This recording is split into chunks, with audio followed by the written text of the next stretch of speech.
Ρυθμίσεις για το μουσικό κουδούνι. Ξεκινάμε με τη Δευτέρα ή όποια μέρα θέλουμε να ξεκινήσουμε να ρυθμίσουμε.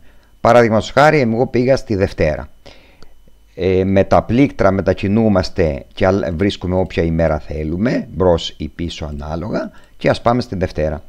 Για να ισχύουν οι ρυθμίσεις που θα κάνουμε θα πρέπει να είναι τσεκαρισμένο εδώ που λέει ενεργή. Αν είναι τσεκαρισμένο, οι ρυθμίσεις που θα κάνουμε θα ανταποκρίνονται στην ημέρα εκείνη. Αλλιώς αν δεν είναι τσεκαρισμένο, αγνοεί τη Δευτέρα τις ρυθμίσεις που κάναμε και δεν παίζει τίποτα. Τσεκάρουμε λοιπόν το ενεργή. Στη συνέχεια θα ορίσουμε τα διαλύματα. Με το συν μπορώ να προσθέτω διάλειμμα ή με το πλην μπορώ να διαγράφω διάλειμμα. Άρα ας τα διαγράψουμε. Διαγράφουμε λοιπόν τα διαλύματα για να ξεκινήσουμε από την αρχή μαζί. Πατώντας συν μας βάζει το νούμερο 1, δηλαδή το πρώτο διάλειμμα. Καθορίζουμε την έναρξη του διαλύματος. Παράδειγμα 07 και 45. 07 και 45, δηλαδή καλό είναι να βάλουμε πριν την έναρξη των μαθημάτων το πρωί να έχουμε κάποια μουσικούλα μέχρι να χτυπήσει το κουδούνι για μέσα. Άρα εγώ παράδειγμα έβαλα εδώ 8 παρατέταρτο. Αν δεν θέλουμε στις 8 παρατέταρτο να ακούμε κάποιο κουδούνισμα, θέλουμε απλά κατευθείαν να ξεκινάει η μουσική που θα βάλουμε. Επομένως ξετσεκάρουμε το κουτάκι που λέει κουδούνισμα. Πότε είναι η λήξη του διαλύματος, δηλαδή πότε θα τελειώσει η μουσική και θα χτυπήσει κουδούνι για να μπουν τα παιδιά μέσα. Ας πούμε παράδειγμα χάρη στις 8 και 10. Προσοχή, όταν γράφουμε τις ώρες πρέπει να είναι 24 ώρη η βάση των ωρών και ανάμεσα στην ώρα και στα λεπτά πρέπει να βάλουμε άνω και κάτω τελεία. Θέλω λοιπόν στις 8 και 10 να τσεκάρω το κουτάκι που λέει κουδούνισμα, γιατί θέλουμε να σταματήσει η μουσική και να ακούσουμε ένα κουδούνισμα. Ωραία. Τώρα θα πρέπει να διαλέξουμε στον ήχο λήξη του διαλύματος τι θα είναι εκείνο που θα χτυπάει σαν κουδούνι. Στο φάκελο που έχουμε εγκαταστήσει το κουδούνι, στο σε άνω κάτω τελεία κουδούνι, υπάρχουν 3 αρχεία ήχου για 2 δευτερόλεπτα, για 4 και για 8. Ας επιλέξουμε 8 σεκόντ ή ό,τι άλλο ήχο θέλετε εσείς, μπορείτε να βάλετε σαν ήχο κουδουνίσματος. Ωραία. Μετά λοιπόν που φτιάξαμε το πρώτο διάλειμμα, πάμε να δούμε τη μουσική που θα βάλουμε να ακούγεται σε αυτό το διάλειμμα, δηλαδή από τις 8 παρατέταρτο μέχρι τις 8 και 10. Τσεκάρουμε εδώ το κουτάκι που λέει επιλογή τραγουδιών και πάμε να βρούμε στο φάκελο που έχουμε τα τραγούδια μας. Εγώ για παράδειγμα μπορώ να τα βρω εδώ. Αν πάμε εδώ που έχω βάλει κάποια μουσική, βλέπω ότι έχω πολλά τραγούδια. Τσεκάρω μερικά που θέλω να βάλω, πατώντας το control και κλικ μπορώ να βάλω 2, 3, 4, 5 ή control α όλα. Ας βάλουμε λοιπόν αυτά, μόλις κάνουμε ok μεταφέρονται στο μπλε κουτάκι που είναι η λίστα τραγουδιών. Τώρα αυτά τα τραγούδια θέλουμε να τα παίζει σε σειρά ή θέλουμε να τα παίζει τυχαία η σειρά τους ή να μην παίζει καθόλου, γιατί κάποιο διάλειμμα μπορεί κάποια στιγμή να μην θέλουμε να ακούσει τη μουσική, μπορεί να γράφουμε ένα διαγώνισμα παραδείγματος χάρη και να μην έχουμε μουσική παρά μόνο τα κουδουνίσματα για την έναρξη και τη λήξη του διαλύματος. Ας πούμε λοιπόν ότι θέλουμε σε σειρά. Εάν το ποντίκι μου πάει σε ένα τραγούδι πάνω, μου λέει οδηγία αριστερό κλικ του ποντικιού εδώ, για να το πάρω αν θέλω να αλλάξω σειρά, να το βάλω από κάτω ή να το τραβήξω, το βάλω πάνω, ή δεξί κλικ εδώ για διαγραφή του συγκεκριμένου τραγουδιού από τη λίστα που βάλαμε, ή μπορώ να τα επιλέξω όλα και να τα σβήσω. Για να τα επιλέξω όλα και να τα σβήσω, να καθαρίσει η λίστα, έχω βάλει ένα άλλο κουμπάκι εδώ που λέει διαγραφή λίστας. Αν το πατήσουμε, τότε διαγράφεται όλη η λίστα που βάλαμε και πάμε ξανά να βάλουμε, ας πούμε, αν κάναμε κάποιο λάθος, μια άλλη λίστα που θα θέλαμε.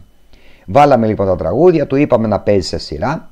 Όταν τα παίξει και τα 3 και δεν έχει ολοκληρωθεί το διάλειμμα, ξαναξεκινάει πάλι από την αρχή και παίζει, ή τυχαία κάνει τυχαία επιλογή και παίζει συνεχώς μέχρι να λήξει το διάλειμμά μας.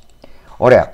Για να ακούσουμε ένα τραγούδι αν παίζει μπορούμε να το τσεκάρουμε και να πάμε εδώ κάτω κάτω πατάμε την αναπαραγωγή και το ακούμε κιόλας στα ηχεία που έχουμε βάλει στον υπολογιστή μας, να δούμε αν παίζει ή να δούμε ποιο είναι, αν δεν θυμόμαστε. Ωραία. Φτιάξαμε λοιπόν το πρώτο διάλειμμα. Πάμε να προσθέσουμε το επόμενο. Πάμε αριθμός διαλύματος. Πατάω συν, βάζει το διάλειμμα 2. Πέστε το διάλειμμα 2 αρχίζει στις 9 παρατέταρτο, 9 παρα 5 ας πούμε. Άρα 0,8 άνω κάτω τελεία 55.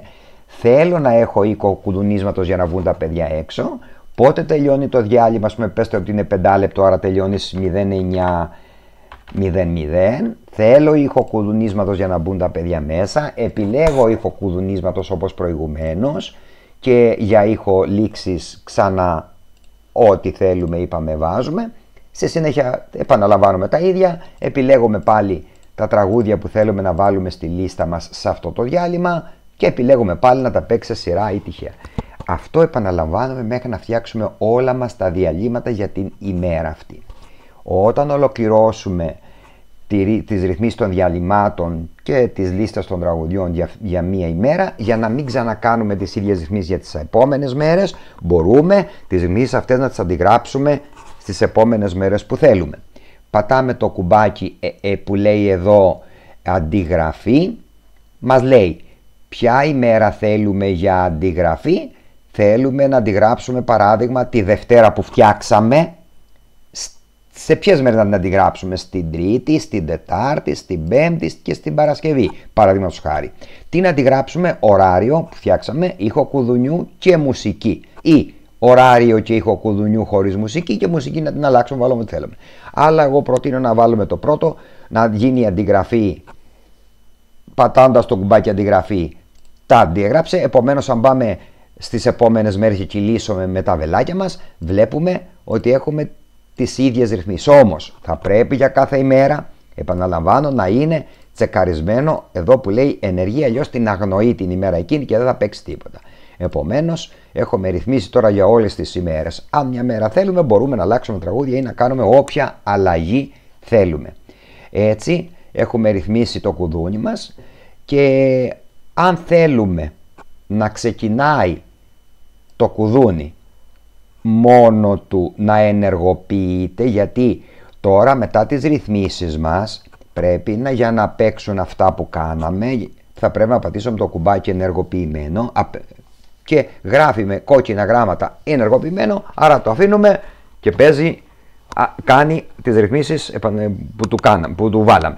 Επομένως, αν ξαναπατήσω το κουμπί είναι απενεργοποιημένο, δηλαδή δεν παίζει τίποτα τώρα. Το πατάω, είναι ενεργοποιημένο, παίζει το κουδούνι. Θέλω τώρα παράδειγμα να το απενεργοποιήσω και κάποια στιγμή να βγουν τα παιδιά έξω χωρίς να παρακάμψουμε το ωράριο. Έχω βάλει εδώ ένα κουμπί χειροκίνητο ντριν που υπάρχει ένα ντριν μέσα στο φάκελο του κουδουνιού το οποίο παίζει. Πατώντας το μια φορά παίζει για 3 δευτερόλεπτα. Το ξαναπατάω, ξαναπαίζει. Αυτό είναι το χειροκίνητο ντριν μόνο, τίποτα άλλο.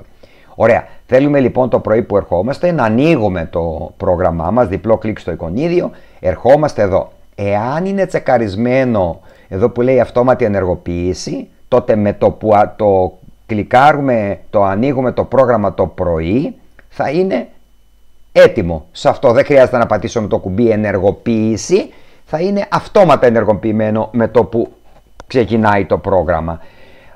Έτσι δεν έχουμε να κάνουμε τίποτα άλλο παρά να ανοίγουμε το πρωί τον υπολογιστή μας και να κάνουμε διπλό κλικ στο εικονίδιο του κουδουνιού, οπότε θα είναι ενεργοποιημένο και θα ισχύουν οι ρυθμίσεις που του κάναμε. Αν τώρα θέλουμε ανοίγοντας τον υπολογιστή να ξεκινάει και το πρόγραμμα μόνο του, τότε θα πρέπει να το βάλουμε στα Windows σε ένα φάκελο που είναι στο Startup. Καλύτερα αυτό θα ασχοληθεί ένας ειδικός της πληροφορικής που ξέρει πώς μπορώ να τοποθετήσω να ξεκινάει με το που ανοίγουν τα Windows. Είναι εύκολο, δεν είναι πάντως δύσκολο. Τώρα για κάθε τεχνική, για κάθε λεπτομέρεια, για κάθε διευκρίνηση μπορείτε να επικοινωνείτε. Αν πατήσετε εδώ το κουμπάκι που λέει τεχνική υποστήριξη, αναφέρει το όνομά μου και το τηλέφωνό μου. Προτιμώ με email να μου λέτε αν θέλετε σε αυτό το email που έχω γράψει να επικοινωνήσουμε μαζί, να με ρωτήσετε ό,τι θέλετε ή να σας το φτιάξω εγώ απομακρυσμένα πια αν κάτι δεν πηγαίνει καλά.